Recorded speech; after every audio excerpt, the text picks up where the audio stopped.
કે સમાજે રૂપિયો આપ્યો છે તો એનો રૂપિયાનો હવા રૂપિયો કરીને આપવો એ આપણી ફરજ છે. આજીવન ખાંડમાંથી થાય એ કોઈ વસ્તુ ખાવી નહીં. ખાંડમાંથી કોઈ વસ્તુ નહીં ખાવી. અચ્છા. એટલે ગળપણ માત્રનો આજીવન ત્યાગ રાખવો અને એમણે જીવનના છેલ્લા શ્વાસ સુધી રાખ્યું પાછળ. હવે આપની સાથે વાત થઈ, જેમ જમીન તો સંપાદન થઈ ગયું, પણ એકલી જમીનથી તો કશું થતું નથી, તો બાંધકામ કરવું પડે એના માટે. કેમ કે આજકાલ અમે જોઈએ છીએ સ્કૂલોની અંદર લાખો રૂપિયા ફી લેવામાં આવે છે. બાળકો ભણાવવા હોય, જેમના 2 જ બાળકો હોય તો બી એને અઘરું પડે ભણાવવાનું બી. તો જે તે વખતે આપ વિદ્યાર્થીઓને જે શિક્ષા આપતા ત્યાં આગળ, તો એનું લવાજમ કેવું હતું અને કેવી રીતે આ મેનેજમેન્ટ આ બધું થતું હતું, કેવી રીતે બાંધકામ થયું? 26મી એપ્રિલ 1947માં રુદ્ર પ્રોજેક્ટમાં સંકલ્પ કર્યો, પછી 29 દિવસની યાત્રા કરી, પછી જમીનમાં હરિદ્વારમાં રાખવી કે ગુરુકુળ અહીંયા રાજકોટમાં રાખવી. આ બધી ગડમથલની વચ્ચે રાજકોટમાં જમીન પાસ થઈ. પછી પૈસા વાર લેખે અને એના રતિભાઈ શેઠ, દાદરજીભાઈ ઘીવાળા, એમણે 10,000 રૂપિયા આપ્યા અને ગુરુકુળનો જમીન લેવાઈ ગઈ. 7 વિદ્યાર્થી સ્વામી કે આપણે ગુરુકુળ છે ખાતમુહૂર્ત કર્યું એનો 11મી મે 1948 દિવસે 13 મહિનામાં એટલી પ્રોસેસ પૂરી થઈ. અને પછી ખાતમુહૂર્ત કર્યું અને ખાતમુહૂર્ત કર્યા પછી ત્રીજે દિવસે પૂરણી પ્રેમપ્રકાશ સ્વામી, અર્જુન સ્વામી, મુગટ સ્વામી જે સંતો હતા એમને શાસ્ત્રીમાંથી કીધું કે આપણે જૂન મહિનામાં ગુરુકુળ ચાલુ કરી દેવું છે. પછી મે ની 11મીએ તો ખાતમુહૂર્ત કર્યું, જૂન મહિનાની 13મીએ વેકેશન ખુલતું હોય જનરલ બીજા વીકમાં, તો એમાં ગુરુકુળનું શરૂ કરી દેવું હતું. પણ કે સ્વામી આ કેમ બને? ત્રિભુવનભાઈ કે સ્વામી કે આપણે ભાડાનું મકાન ગોતો. ભાડાનું મકાન ગોત્યું, 100 રૂપિયા ભાડું એનું નક્કી થયું. વિદ્યાર્થી માટેની એડમિશન ફોર્મ ને એ બહાર પડ્યા. એમાં 6-7 વિદ્યાર્થીઓ છે એ આવવા માટે તૈયાર થયા, એની એડમિશન અપાવ્યા. પણ સ્વામી કે એ એડમિશનમાં એક વિદ્યાર્થી આપણે બ્રાહ્મણ છે, પેલો વિદ્યાર્થી ફ્રીમાં રાખવો. તો બ્રાહ્મણ વિદ્યાર્થીને ફ્રીમાં રાખ્યો. તો લવાજમ કેટલું રાખવું? તો કે લવાજમ એ ટાઈમે 240 રૂપિયા વાર્ષિક, એટલે પર ડે નો 75 પૈસા. 7 વિદ્યાર્થીમાં એક વિદ્યાર્થી ફ્રી, 6 વિદ્યાર્થી આવ્યા તો 6 વિદ્યાર્થીના 75 પૈસા લેખે રૂપિયા જે આવે એમાંથી 3 રૂપિયા 30 પૈસા તો એ મકાનનું ભાડું જતું પર ડે નું. માહે 1.5 રૂપિયા વધતો હતો, તો 1.5 રૂપિયામાં ખાવા પીવાનું બધું પૂરું કરવાનું. પણ છતાંય ભગવાનની ઉપર ભરોસો મોટો શાસ્ત્રીમાં હતો અને ઠાકોરજી છે એ ગમે ત્યાંથી એ એનું પૂરું કરતા. તો આવી રીતે વિદ્યાર્થીઓનો 7 વિદ્યાર્થી શરૂ થયું. તે દિવસ પછી થોડીક લવાજમ વધ્યું અને 360 રૂપિયા થયું. હું પણ 1972માં રાજકોટ ગુરુકુળ 360 રૂપિયામાં 10મું અને 11મું ધોરણ 2 ધોરણ ભણ્યું. આજે પણ 800 વિદ્યાર્થી રાજકોટ ગુરુકુળમાં રહે છે અને પર ડેના 1 રૂપિયા કહેતા 360 રૂપિયા વાર્ષિક લવાજમમાં વિદ્યા અને ભણવાનું, રહેવા, જમવાનું બધું મળે છે. 360 માં આખું વર્ષ? 360 માં આખું વર્ષ. આજે પણ રાજકોટ ગુરુકુળમાં. આશ્ચર્યની વાત છે. કેમ કે અત્યારે એવું સમજીએ કે જેટલી પણ શિક્ષણ સંસ્થાઓ છે મોટા ભાગની કાં તો બિલ્ડરો ચલાવે છે, કાં કોઈ બી પ્રોફેશનલ કંપનીઓ ચલાવે છે, એટલે એને એક વ્યવસાય બનાવી દીધો છે. અને આટલું બધું લીધા પછી પણ જે સંસ્કારોનું સિંચન થવું જોઈએ એ થતું નથી. મારા પત્ની ગર્ભ સંસ્કારના સ્પેશિયાલિસ્ટ છે, તો અમે એ વાત પણ સમજીએ છીએ. કેમ કે અમે પણ એવી MNC જેવી દુનિયામાંથી ને આમાં આવ્યા કે જેમાં અમે બાળકોને ગર્ભ સંસ્કારથી માંડીને અને જન્મ થઈ ગયા પછી પણ અમે એ લોકોનું મગજનું ટેસ્ટ કરીને એની પણ આખી વિધિ કરીને એને આખું ટેસ્ટ રિપોર્ટ આપીએ છીએ. ત્યારે અમને જોવા મળે છે આજે બહાર સમાજની અંદર જે મોટી મોટી સ્કૂલો કહેવાય છે કે જે અંદર AC ક્લાસરૂમ પણ હોઈ શકે એવા હોય છે, તેની અંદર પણ આટલું પાયાનું શિક્ષણ એમને મળતું નથી. એટલા માટે જે સારો નાગરિક બનવો જોઈએ, દેશને જે સારા નાગરિક થવો જોઈએ, જે કેરેક્ટર બિલ્ડિંગની જે આખી પ્રક્રિયા છે હાથ ધરવામાં આવતી નથી. તો જો આપ 360 રૂપિયામાં આટલું સરસ ભણતર આપો છો તો ધન્ય છે આપને અને આપણા બધા સંતોને. ખૂબ જ સરસ. તો આ થઈ શિક્ષાની વાત. તો આવી રીતે સમાજમાં પણ ઘણી વખતે મુશ્કેલી આવતી હોય છે, જેમ કે મચ્છુ ડેમની જે ઘટના બની હતી, રાઈટ, મોરબીની અંદર, અને એ સિવાય ઘણી વખતે દુષ્કાળ પણ આવી ગયા વચ્ચે. તો એવા વખતે જેમ આપણે બહાર સાંભળીએ છીએ કે RSS વાળા પણ ઘણી બધી ભૂમિકા ભજવતા હોય છે, તો એવા વખતે આપણા સંતોની કે આપણા સમુદાય તરફથી કે આપણી સંસ્થાઓ તરફથી કંઈ એમાં કરવામાં આવ્યું કંઈ? આપણે વાત કરી તમે 79માં મચ્છુ ડેમની હોનારત થઈ, તો એ ટાઈમે કેશુભાઈ પટેલ છે કૃષિ મંત્રી હતા, રાજકોટમાં આવેલા, અને એમણે શાસ્ત્રી મહારાજના પરિચય માટે સ્વામીને ત્યાં સર્કિટ હાઉસમાં બોલાવેલો. સાથે હું પણ ગયેલો અને વાત કરી કે ભાઈ સ્વામી આવું થયું છે તો તમે અમને હું મદદ કરી શકો? ત્યારે શાસ્ત્રી મહારાજ કીધું તમારે શું મદદ જોઈએ? કેશુભાઈ કે મને ફૂડ પેકેટ પહેલા જોઈએ માણસને ખાવાના. તો કે કેટલા જોઈએ? તો કે 10,000 ફૂડ પેકેટ તમે બનાવી દો. સ્વામી કે ક્યારે જોઈએ? તો કેશુભાઈ ઘડીકના અચંબામાં પડી ગયા કે ક્યારે જોઈ રહ્યા, ક્યારે બનાવી દેશે. એટલે કેશુભાઈ કહે તો કાલ બપોરે મળી જાય. સ્વામી કે કાલ સવારમાં ટ્રક મોકલો, તમને ફૂડ પેકેટ અમે 10,000 ભરીને દઈશું. 10,000 10,000 ફૂડ પેકેટ. 3 વાગે ગુરુકુળ આવ્યા અને ફૂડ પેકેટ સુખડી ગાંઠિયા એ બનાવવાનું શરૂ કર્યા. પ્લાસ્ટિક કોથળીમાં પેક થઈ જાય કે જેથી કરીને ઘાલાઈ ન જાય, પછી હવામાન ન લાગે ચોમાસામાં. એટલે પ્લાસ્ટિકની જાડી કોથળીમાં પેક કરી એના પાછા 100-100ના એક કાર્ટૂન બનાવ્યા, એમાં ગોઠવાઈ ગયા. અને બીજે દિવસે સવારમાં 10 વાગે કેશુભાઈ ગાડી મોકલી અને અમે 10,000 ફૂડ પેકેટ આપ્યા. તો આટલો બધા ફૂડ પેકેટ બનાવ્યા તો ઘણા સંતો અને ઘણા બધા એમાં હરિભક્તો જોવાની હરિભક્તો અને સંતોનો સહકાર પૂરો મળી રહે, વિદ્યાર્થીઓ બધા હોય એટલે પછી કામ ઝડપથી થાય. અને એમાંય પાછી એક તમને નવાઈ પ્રમાણે એવી વાત કરું કે જ્યારે એ ફૂડ પેકેટ દેવા તો સરકારને અમે આપ્યા, પણ સરકારે એમ કીધું કે સ્વામી તમે પોતે ત્યાં જાતે દેવા જાઓ, અમે દેવા જઈએ નહીં, ક્યાં પહોંચીએ એની કરતાં તમે જાતે દેવા જાઓ. ત્યારે જ્યારે અમારે જાતે દેવા જવાનું થયું તો દેવા જનારા શિક્ષકો હતા, આ પુરાણી પ્રેમ પ્રકાશ સ્વામીને સંતો હતા. તો એને શાસ્ત્રી મારે પોતાના આસને બોલાવ્યા બેસાડ્યા અને કીધું કે તમે ફૂડ પેકેટ કોને દેશો. તો અમે કીધું, હું નવો સાધુ હતો એટલે અમે કીધું જે માણસ જરૂરિયાત હશે એને દેશું. તો કે જરૂરિયાત તો ત્યાં ગણાય છે ને તમે ગામમાં કઈ ગામડામાં ગાડી લઈને જશો તો ત્યાં બધા માણસો આવશે, તો એમાં ચાંદલા કરેલા હરિભક્તોના ગામડાનો હરિભગત આવશે, કારણ કે એની પાસે કઈ વ્યૂ નથી. તો એને શું દેશો તમે? એને 2 દેશો. એટલે અમને એમ થાય સ્વાભાવિક તો સ્વામિનારાયણનો છે તો પછી આપણે કંઈક દઈએ, એમ આપણો છે તો એમ. એટલે સ્વામી કે જો એવો તમે પક્ષપાત કર્યો કે આ સ્વામિનારાયણ વાળો છે ને આ નથી, તો તમે ભગવાનના ઘરના ગુનેગાર છો. ગુનેગાર એટલા માટે કે એનામાં સ્વામિનારાયણનો તિલક સાંભળો જેને કર્યો છે એના હૃદયમાં સ્વામિનારાયણ રહ્યા છે અને બીજામાં નથી રહ્યા. ભગવાન તો અંતર્યામી છે. પ્રહલાદજીની વાત આવે, જલે વિષ્ણુ જલે વિષ્ણુ, તો ભગવાન અંતર્યામી છે તો તમારે અંતર્યામીને હું દઉં છું કે એમ મારી ફૂડ પેકેટ દેવા જવાનું. આવી વાત કરી. કેટલું ઉચ્ચ વિચાર હતા અને કેવી ભાવના હતી એ ખૂબ મહત્વનું છે આની અંદર. ઓકે. અને મેં એવું પણ સાંભળ્યું છે કે દેશના 4 વડાપ્રધાન, એવા વડાપ્રધાનને ઉચ્ચ કક્ષાની હોદ્દા પર હોય એવા મહાનુભાવોએ પણ આપણી મુલાકાત લીધેલી છે આપણા સંપ્રદાયની ને જે આપણી સંસ્થાઓ છે એની. તો એને વિશે કંઈ કહેશું કે કયા પ્રધાનમંત્રી આપણા ત્યાં આવ્યા હતા? જેમ ગુલઝારીલાલ નંદા આવેલા, વાજપેયીજી આવ્યા હતા, મોદીજી બી હમણાં કરંટમાં બી આવીને ગયા હતા. તો એનો કોઈ અનુભવ તમારી સાથેનો?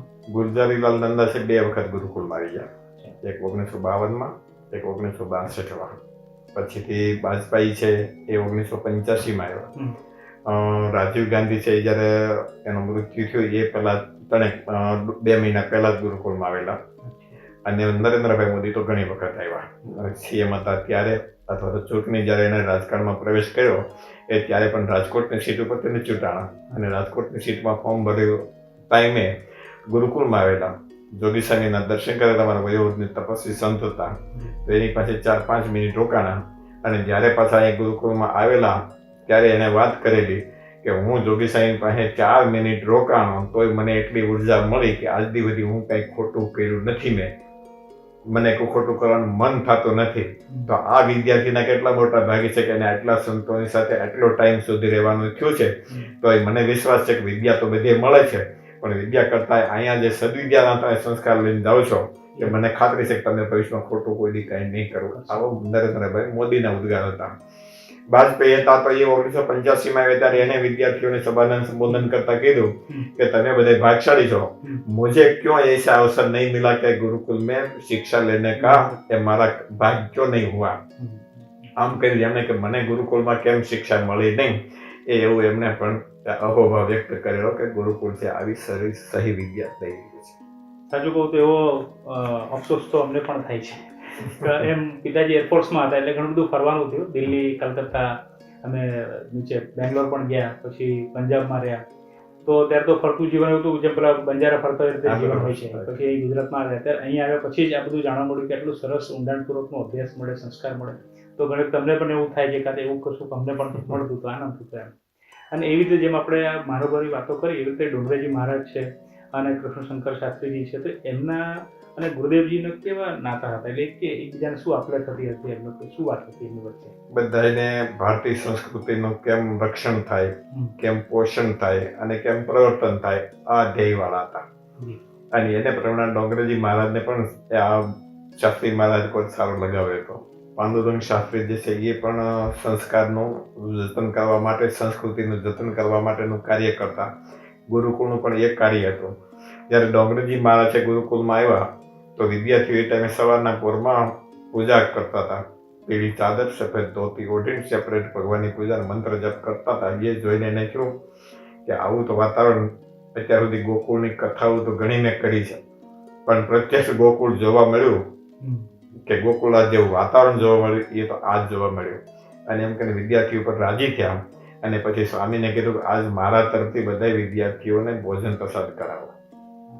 અને ભોજન પ્રસાદ એના તરફથી કરાવેલો. કૃષ્ણશંકર દાદા હતા તો એ જ્યારે આવ્યા રાજકોટ ગુરુકુળમાં તો એ ટાઈમે માઘ મહિનો ચાલતો હતો. એટલે પોષ સુધી પૂનમથી માહ સુધી પૂનમ વચ્ચેનો સમય. એ ટાઈમે શાસ્ત્રમાં માઘ સ્નાનનો મહિમા કીધો છે. અને માઘ સ્નાન છે એટલે ગુરુકુળમાં ઠંડા સાંજે માટલા પાણીના ભરી લીધા હોય, ખુલ્લામાં રાખ્યા હોય, અને એને સવારે 5 વાગે એ માટલાથી એ પાણીથી સ્નાન કરવાનું. સંતો તો કરતા હોય પણ વિદ્યાર્થીઓ પણ એમાં સ્વૈચ્છિક જોડાય.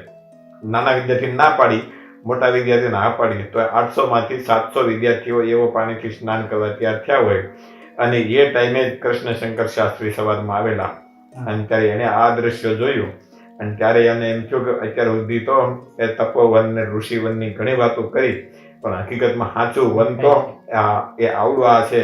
આજ મને આવા પ્રભાતનું દર્શન થયું તો હું ધન્ય બની ગયો. મેં આપણી જે પુસ્તિકા છે ને જે આની છપાઈ છે અમૃત મહોત્સવ ની અંદર પણ આ ચિત્ર જોયો. બાળકો બેઠેલા છે અને એમને માર્ગદર્શન કરાવી રહ્યા. સરસ વાત છે, એ બહુ સારું લાગ્યું. સ્વામીજી, અમુક ટાઈમે એવું થાય કેમ કે હું ઘણી બધી જગ્યાએ જતો હોઉં છું અને ઉપરના દયાથી આપણા જેટલા પણ સંસ્થાનો છે ઘણી બધી જગ્યાએ મારે જવાનું થયું છે. તો મેં સરસ મજાનું ભોજન ત્યાં કર્યું છે, સાચું કહું તો, અને લાડવા પણ ખાધા છે.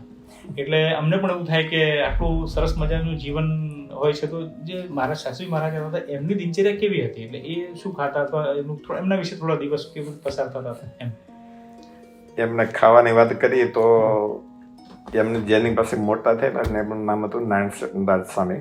તો નારાયણદાસ સ્વામી ધામમાં ગયા ત્યારે એમની પાસે પહોંચી નહોતા શક્યા. એટલે એમણે તો એ ટાઈમે નક્કી કર્યું કે આપણે એમની સ્મૃતિમાં આજીવન ખાંડમાંથી થાય એ કોઈ વસ્તુ ખાવી નહીં. ખાંડમાંથી કોઈ વસ્તુ નહીં ખાવી. એટલે ગળપણ માત્રનો આજીવન ત્યાગ રાખવો. અને એમણે જીવનના છેલ્લા શ્વાસ સુધી રાખ્યું પાછું. તો તમે જે કલ્પના કરી કે સ્વામિનારાયણ સાધુ લાડવા ખાય નહીં પણ દે ખરા. એ તો અમે લીધા. હા, તમે લીધા હશે. તો એમણે એ રીતનો નિયમ રાખ્યો એટલે કોઈ દી મીઠાઈ જમ્યા નહોતા. બીજા નંબરે એમને જમવાનું હતું તો ખાલી લાકડાનું પાત્ર હોય, એમને ભગવાને કીધું એ પ્રમાણેનું, અને એમાં ખાલી આટલો જ બાજરાનો બટકો રોટલો હોય અને શાક હોય કાંઈ પણ. તો એ શાકે 2 ચમચી જેટલું જ હોય, ચમચા જેટલું નહીં પાછું. અને દૂધનું ગરમ કરીને ઠારેલું દૂધ હોય 1 વાટકી, અને 1 વાટકી દહીંનું ઘોળવું હોય. એ 2 મિક્સ કરી અંગૂઠેથી હલાવી અને લાકડાના પાત્રમાં એ રોટલો, શાક અને આ ઘોળવું એ જ કાયમ માટેનો ખોરાક. અને એ બપોરે 1 ટાઈમનો, એક જ ટાઈમ. સવારમાં 5 વાગે નિયમિત ઉઠવાનું, નાહી ધોઈને 1.5 કલાક સુધી પૂજા થાય.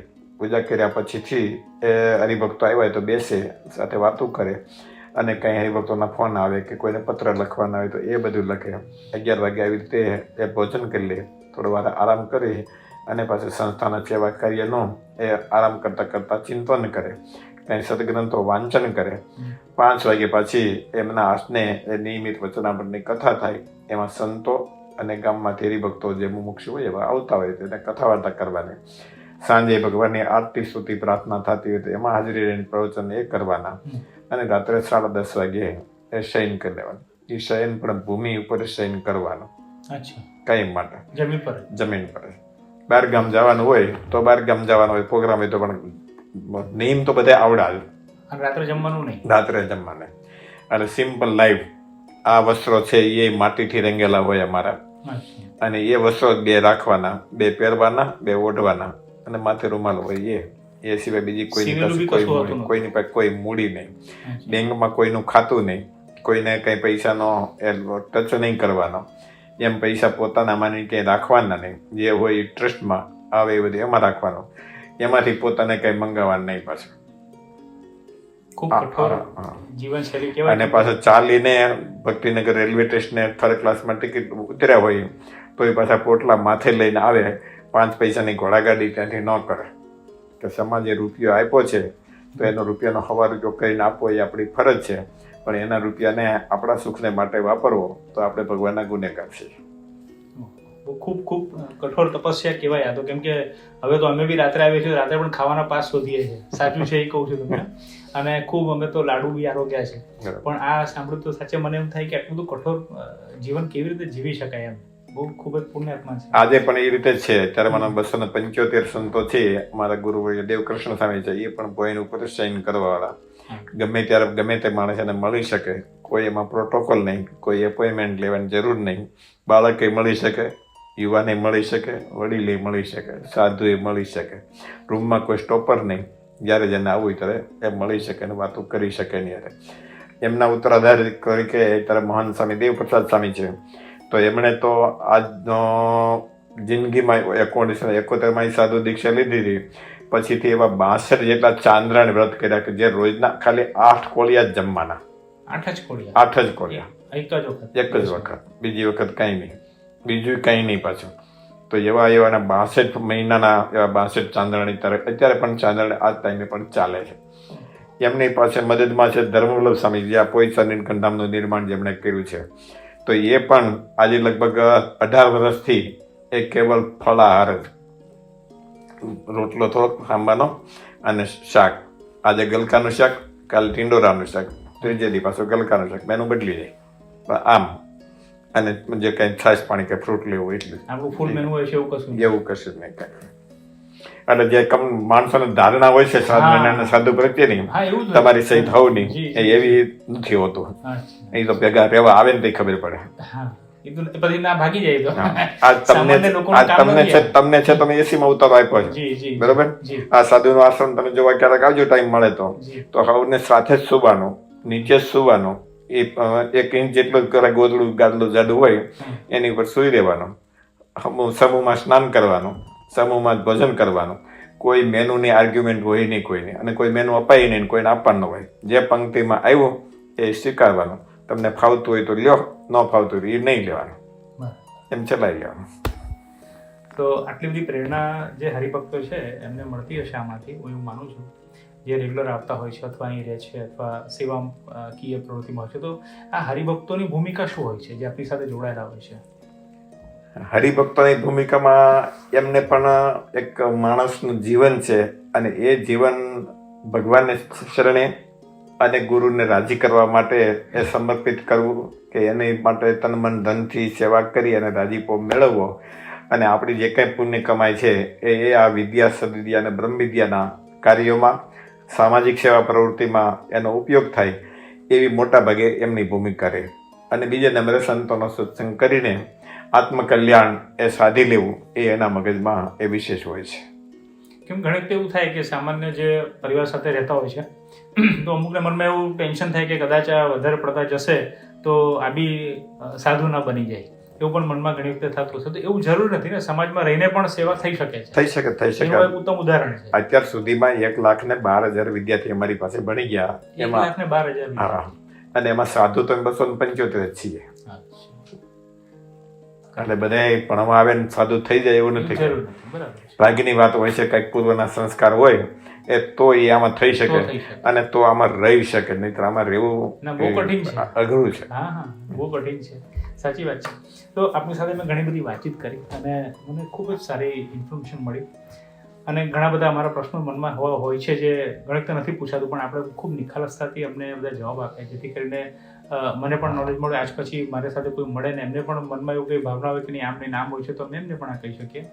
અને આવા સમયે હું દર્શકોને કહીશ કે જે આપ જોઈ શકો છો 22 થી 26 ડિસેમ્બર 2022ના રોજે આ દિવસોની વચ્ચે જ્યારે અમૃત મહોત્સવ ઉજવવામાં આવી રહ્યો છે, અને આપણે બધું સાંભળ્યું કે ખૂબ જ કઠિન પરિશ્રમ, અને જ્યારે પૈસો નહોતો, માણસો નહોતા અને કંઈ પણ નહોતું, ખાલી ઈશ્વર પરની શ્રદ્ધા હતી અને સારા કર્મ કરવા છે, સારો સમાજનું નિર્માણ કરવું છે, એવો ધ્યેય લઈને જ્યારે શાસ્ત્રીજી ચાલ્યા અને એમની સાથે જે સ્વામી જોડાતા ગયા અને આ 75 વર્ષ પૂરા કર્યા, જેને આપણે કહીએ અમૃત મહોત્સવ 75 વર્ષ પૂરા કર્યા, તો જેમ દેશને પણ આઝાદીને 75 વર્ષ પૂરા થયા એની પણ આપણને જેમ ખુશી હોય છે, તેમ આજે આટલી બધી સંસ્થાઓ ઊભી કરી અને સ્વામીજી કીધું એમ લાખની ઉપર વિદ્યાર્થીઓને આપણે સારા સન્માર્ગે મોકલ્યા અને સારું કેરેક્ટર બિલ્ડિંગ કર્યું, જે ખૂબ જરૂરી છે. કેમ કે દેશ બનાવવો બરાબર છે, દેશની અંદર સારા સારા નાગરિક ઊભા કરવા, બચ્ચાઓને સારી સંસ્કાર આપવા, એમને સારું નાગરિક બનાવવું, એ પણ ખૂબ મોટું કામ છે. અને એ કર્યું અને એના 75 વર્ષ પૂરા થાય છે.